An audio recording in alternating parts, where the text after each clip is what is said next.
David's iPad must have dropped off and we can only see David Leake. We're now live on YouTube again. Thank you very much, Sadie. Councillor Leeks, we can only see the top of your head. If you could tilt your camera, adjust your camera, please. Getting there, bounce back. Councillor Tomlin, I'm waiting for.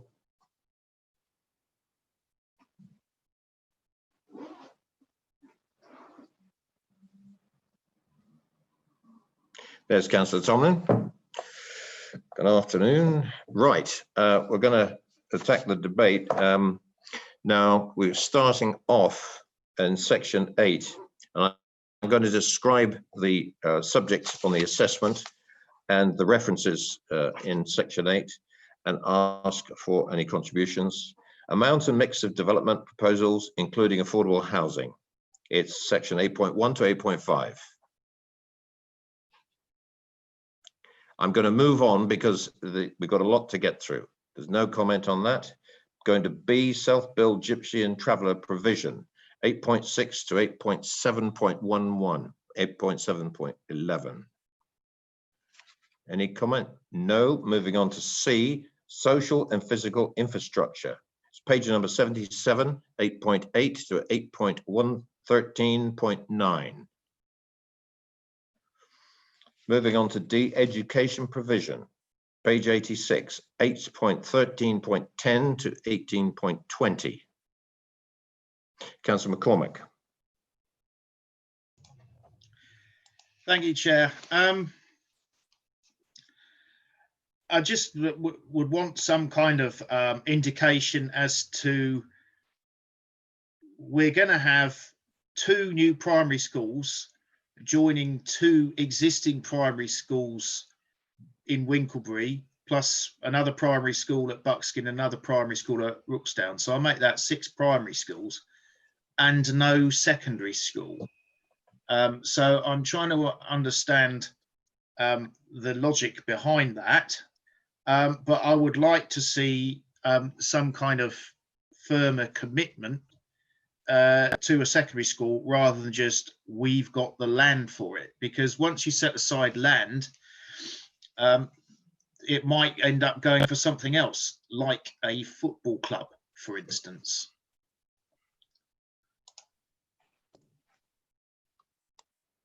Fine. Anybody else? No. Moving on then to green infrastructure. This is page 88, 8.21 to 8.21.28. Nope. Provision of a country park. I'm going to kick off on this one.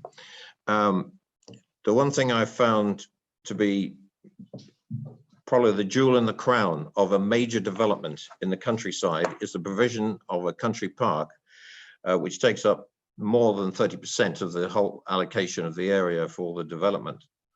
As most of you know, I represent the council on the Council of Partners for the AONB, which almost abuts the country park, so it's an extension.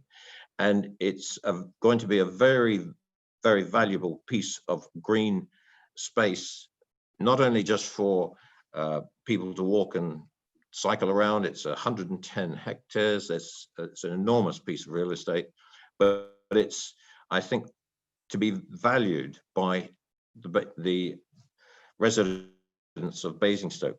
We've got now, I believe, my numbers might be slightly out, a total of 170,000 people in Basingstoke and Deane, of which over 100,000 come from the urban area. And bearing in mind the urban area has been expanding as the SPD, as the settlement policy boundaries have been expanding with developments. So I welcome this country park area. It's going to be accessible to the immediate residents in Winklebury and the other communities around. And this is one of the things about the cycle access that will come through Winklebury Way, and that will lead straight into the country park. So I think this is one of the most adventurous projects that we've ever undertaken in Basingstoke, and that country park is part of it. It's interesting, I don't know if you know it, but one of the main biodiversity officers that we have on the council, in fact, ran a country park, well, 3 country parks over a period of 30 years. And he's been advising and will be involved in the structure and the management and the description of how that country park is going to be run. So I welcome that very much. That's all I want to say at this particular time, unless anybody else. Councillor Potter. Thank you, Chair. I mean, I simply wanted to ask a question really around this, I guess. I mean, obviously the report makes reference to limited information being available, how it would be managed and funded in the long term. And obviously was reference to currently natural England's essential criteria allowing it to be free to enter reliable for recreational use, etc. It would be the first country park to be privatised in the research in the future. So, and obviously used for commercial use, commercial gain. What conditions can we, in this stage, for our partners apply to the country parks to make sure that it is again preserved in perpetuity for the purposes designed? Yeah, Councillor Potter, I'm sorry, but you can barely be understood. Whether it's an issue with your broadband or not, but you're breaking up. Could you try that again, just very briefly? Try and describe what you're saying. I beg your pardon, 1 minute. Because we're in debate at the moment. Yes, I know, sorry. No, you've muted your microphone. Let me try again. Is that any better? Yes, that's much better. Sorry, I beg your pardon, it's probably one of the settings and my inability to get them right. But simply, I mean, as part of the debate, my concern would be the longer term protection of the country park for public use. And as I was indicating, it wouldn't be the first one that obviously, despite the best intentions of all those involved in Natural England's criteria, to be privatised purely because of the commercial restraints that apply to such massive areas of country park. And I was, as part of my contribution, just saying I'd need some assurances about how we can further protect that. Fair enough. Right, moving on.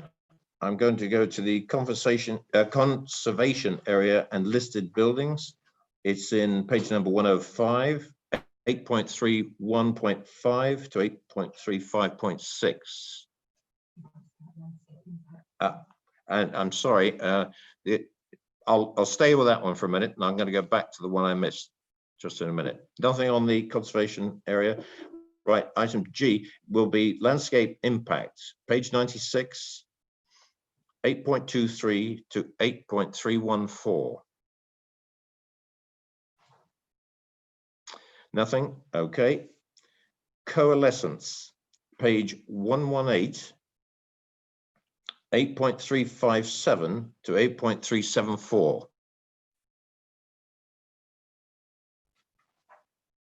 Nope. Okay, and I'm going to move on now to archaeology, page 119, 8.38 to 8.38.8. Nope. Biodiversity, page 121, 8.39 to 8.51.3. Moving on. Highway impact and mitigation, page 132, 8.52 to 8.65.1. Councillor McCormack. Thank you, Chair. 3 points I'd like to raise on this, and I'm not sure if we can move extra conditions or informatives on these. I'll take advice from the officers on that. On page 132, 8.52.1, at the top of the section, it says include measures to mitigate the impacts of development on the local road network, policy SS 3.10. One of the things I think we ought to consider is banning construction traffic using the B3400 Worthing Road under the bridge, because the high-sided vehicle count will increase significantly, And that is the nature of the problem with that bridge. When you've got buses and trucks, they have to go in single file, and that's the nature of the bottleneck.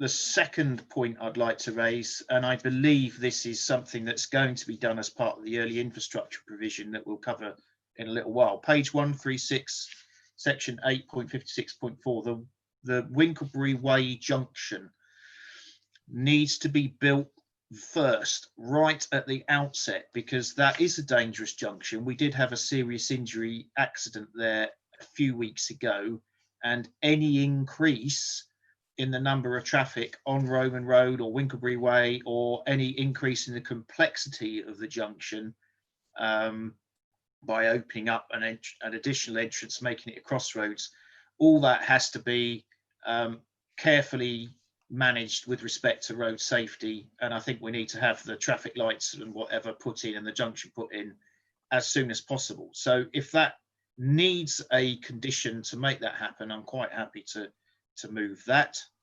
And then the old chestnut about the impact on the A339 and the residents' requests, that we have that included right at the outset. Mention was made about potential impact of traffic crossing the A339. As I see it, that's going to be the busiest junction coming into and out of Manydown, and the later we leave it, the harder it's going to be, the more disruptive it's going to be.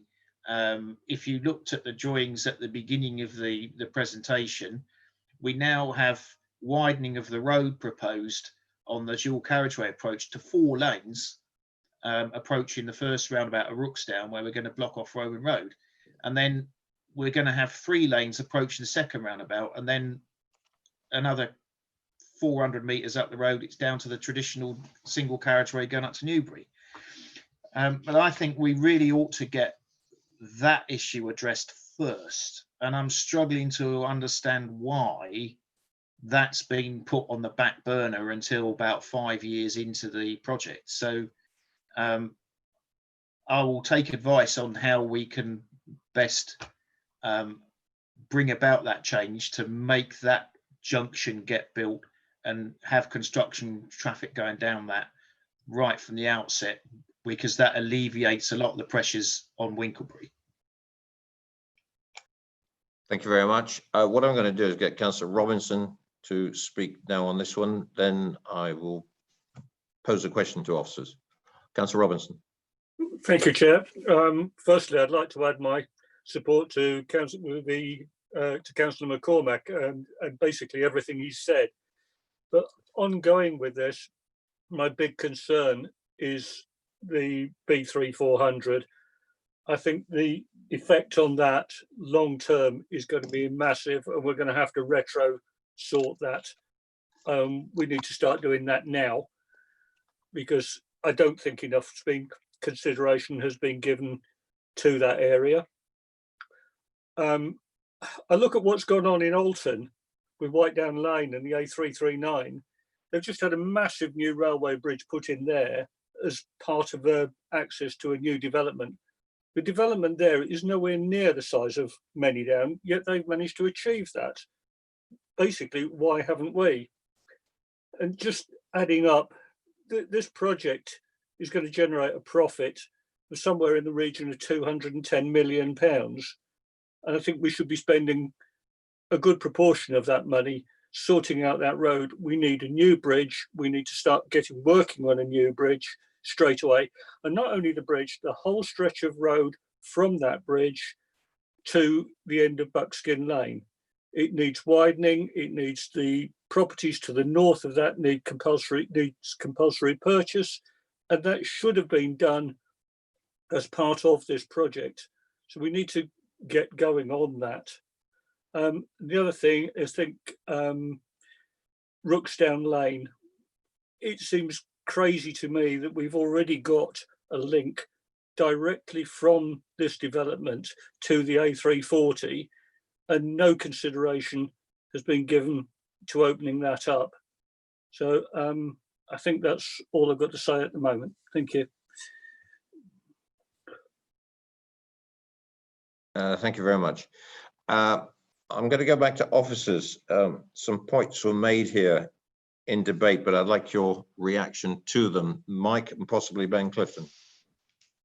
Thank you, Chair. Can I pick up on a couple of points that we made, not just on the last one in terms of highways, but just generally as well, because I think it just may assist the committee in their deliberations. So in relation to the sort of reassurances the Councillor McCormack raised regarding education, I mean the provision within the 106 would be for land and contributions towards the 5 FE secondary school. The sort of land reserved for up to 12 FE is then the additional. So just to clarify that point, the 5 FE is the first part, and the up to is the 12 FE.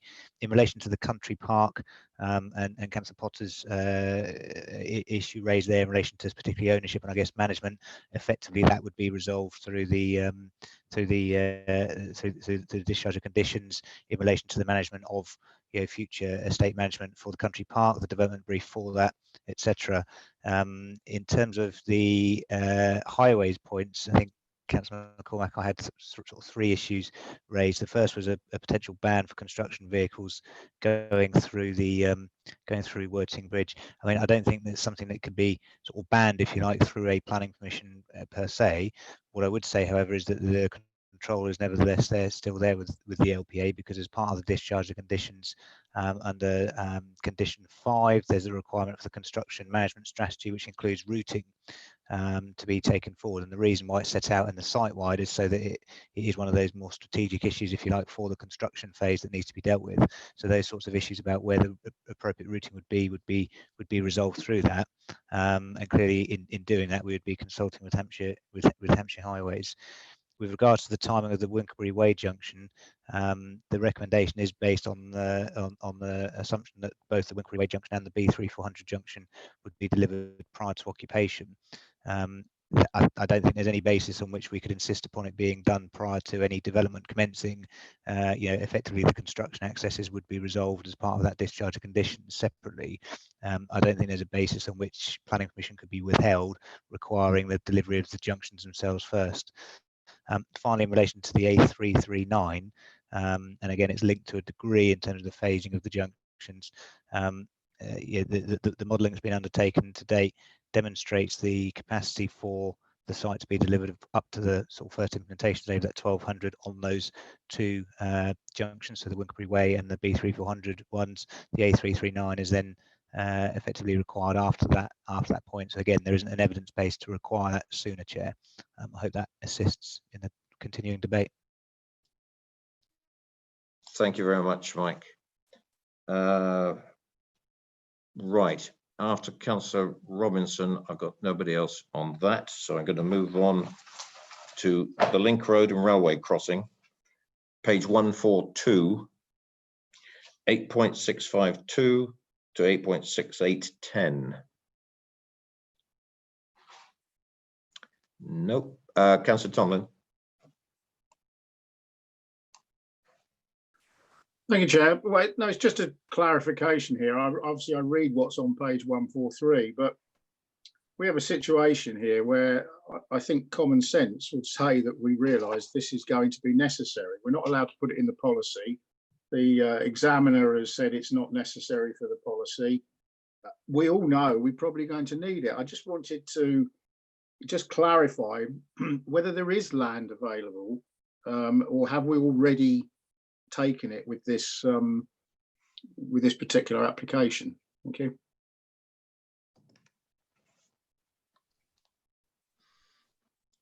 Again, I would defer to Mike. Thank you, Chair. You've got a response to this?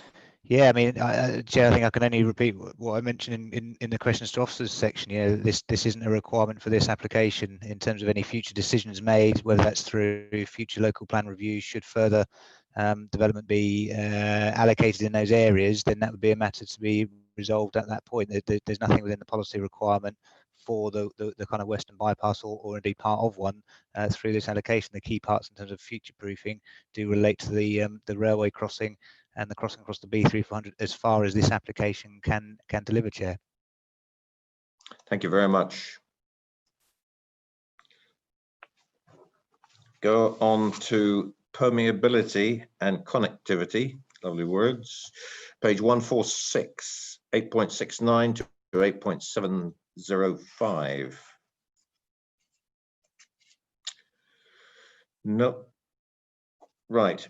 Now go down to page 148, non-car transport modes, walking and cycling, 8.706 to 8.7110.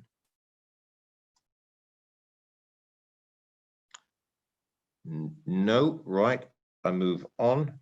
Renewable and low carbon technologies, 151, page 151, 8.71.11 to 8.721. Anything for debate? Councillor Potter. Is my mic working now, Chair? Yes, it is. It's fine. I mean, as the report notes, obviously this council has declared in common with others a climate emergency and you know, working towards 2025. I mean, colleagues may be interested to know that following our last DC committee meeting, a number of us tried to raise an issue as a council motion calling for an amendment to the current local plan, an additional issue to take account of the emergency situation we're facing, but that's been ruled out as being unlawful, would you believe? I don't know that that word is absolutely necessary. I get offended by it, that's for sure.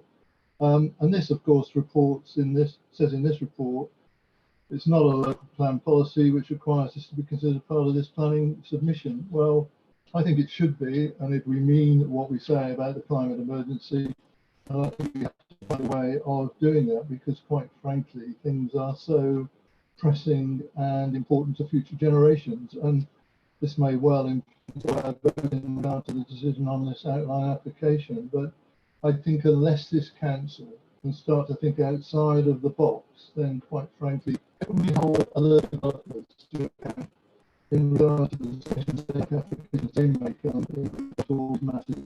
If we are able to prove that we can do it ourselves, on the major and jointly dealing with others. Yeah. Thank you, Councillor Potter. I know, unfortunately, there's a reason why we are constrained about amending the current local plan, because we're in the process of reviewing the local plan, and that's the point at where a policy can be developed, and we can then hang our hats on it, because if we start putting words in that aren't connected to a policy, there's no way it can. There's no substance to it. But Mike, you'd like to come back on that one, and I acknowledge Councillor George. Thank you, Chair. And again, just to hopefully assist the committee in their deliberations, I think the key difference between, I suppose, this application and others that have been considered more recently is that it is an outline application in its nature. So, as Councillor Potter referred, you know, the climate change emergency declaration isn't in itself part of the planning policy framework that this committee needs to consider those issues under. But nevertheless, the application in terms of its setup and also in relation to the conditions and section 106 recommended within this report would operate in a slightly different way, I think, to others that have come before. And I just touched on a few of those points. In particular, the application is supported by a construction statement which kind of deals with the issue of seeking to incorporate building design in terms of lower carbon, lower energy use. You heard from the applicant speaking earlier on about intentions around that. I think the key thing here is that under condition 7 criteria O, there is a requirement to submit a sustainability strategy at the key phase stage. So that is in effect the first point at which a spatial extent would be identified for a particular phase of the site. That will include, as the condition says, a requirement around matters such as how sustainable design will be incorporated into the layout, design and construction of development within the key phase. So if you like, it's that next building block to move towards those types of issues. Admittedly, at the moment, on the basis of current local plan policy, clearly if that policy changes over the lifetime of the development, then that would then be the basis on which those elements would be discharged. That's then taken through, Chair, in relation to the detailed application. So ultimately, where you reach reserve matters stages, and condition 31 effectively then seeks the additional details as to how the so effectively requires a construction statement at the detailed reserve matters stage to build on that linking part between outline application, key phase sustainability strategy, and then the final piece in terms of reserve matters applications. Again, I think the key issue is that there's certain things here that wouldn't necessarily be known at outline application stage in terms of what is achievable in terms of design, layout, and construction that would effectively be secured by those other points. The other part, Chair, I would just briefly touch upon in terms of, I suppose, thinking about the response of the application to the climate change declaration or the climate change issue. As I say, it's not part of the policy framework, but clearly sustainable development in its entirety is.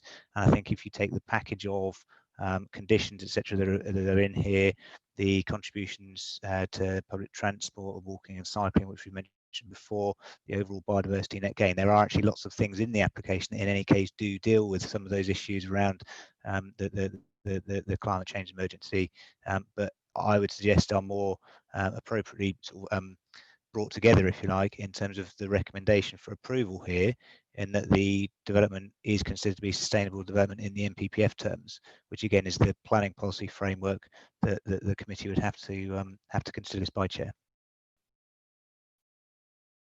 Thank you very much. Councillor George. Thank you, Chair. Hearing what Mike said, and I think he's absolutely correct, obviously as these things come up for reserve matters, policy may have changed and planning conditions may have changed, and I'm sure as each part of the development comes through for reserve matters, you know, things may have changed in that respect. One thing I would ask though, which is, you know, it's not an ask, it's just a suggestion. I don't know whether it can be implemented, but I'm a great believer in understanding that if things are actually monitored and measured, they may get done. And I don't know whether it's possible to ask as part of the sustainability assessments each stage that we incorporate a carbon budget in that, so that it's clearly demonstrated how green these developments are as they go forward and how well they're performing. It just gives us as a measure of things. You know, sustainability statements are great, but they don't give you a feel for how well they're performing in terms of carbon emissions, etc.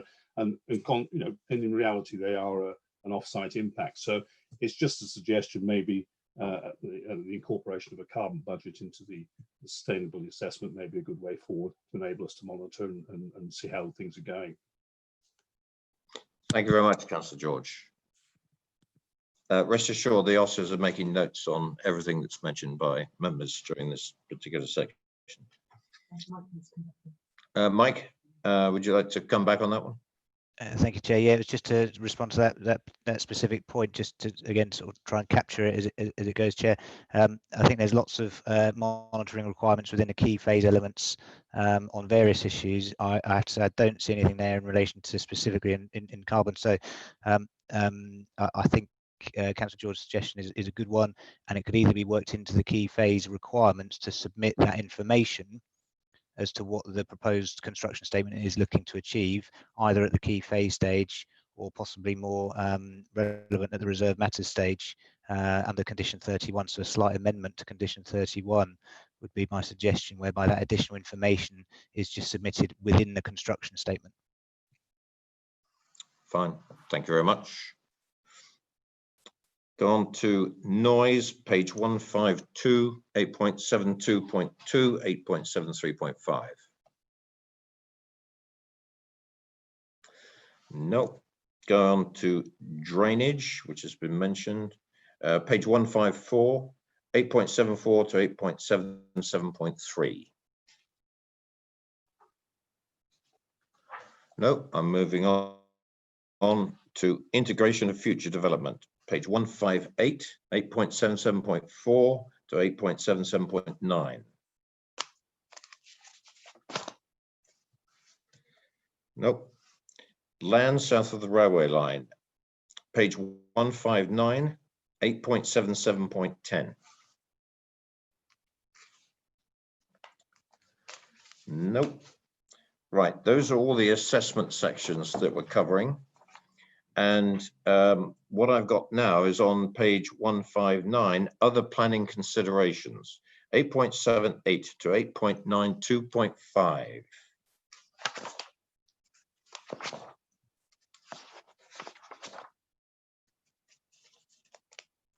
Nope.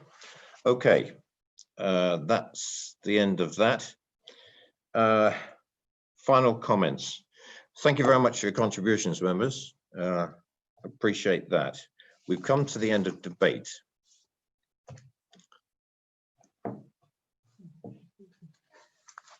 Now, I don't hear any other comments.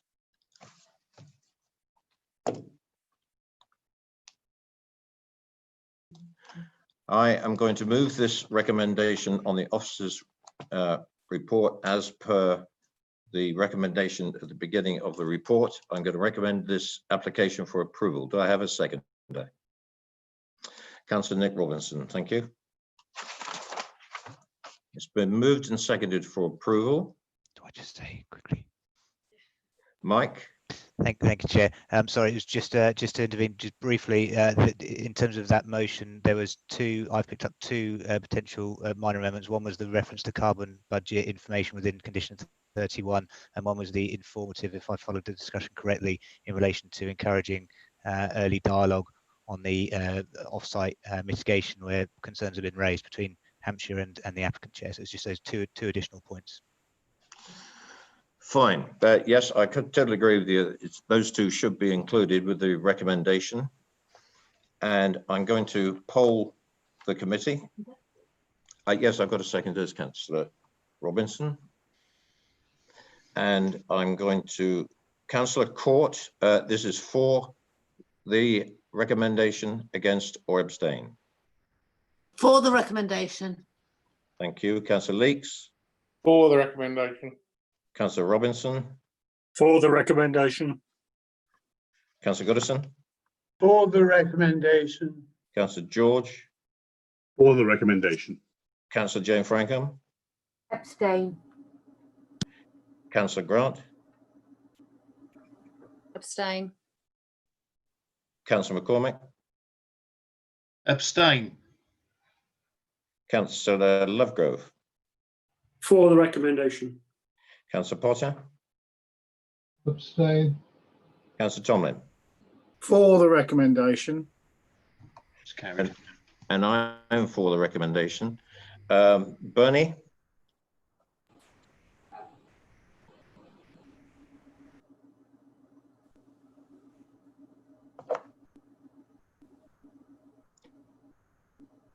I have 8 for the recommendation and 4 abstentions. The recommendation is approved. Officers?